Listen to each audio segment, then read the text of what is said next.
Mastering adverbs of degree. Perfecting their position before verbs. Hello everyone, and welcome to another exciting episode in our grammar series. Today, we're going to focus on a fascinating aspect of English language learning, the position of adverbs of degree. More specifically, we're going to zero in on how these adverbs are used before verbs. Are you ready? Let's jump in.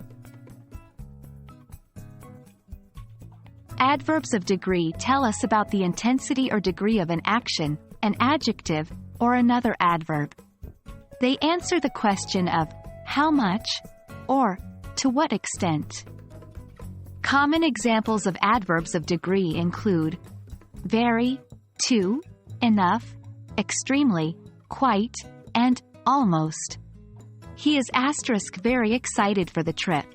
She is running too fast.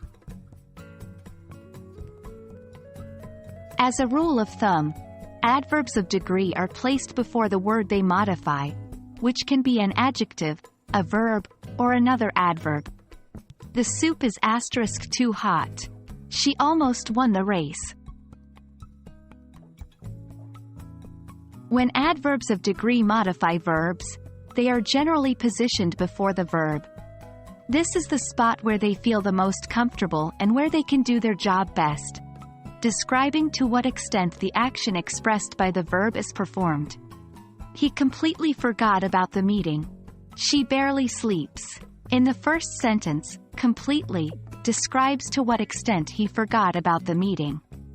In the second, barely tells us how much she sleeps.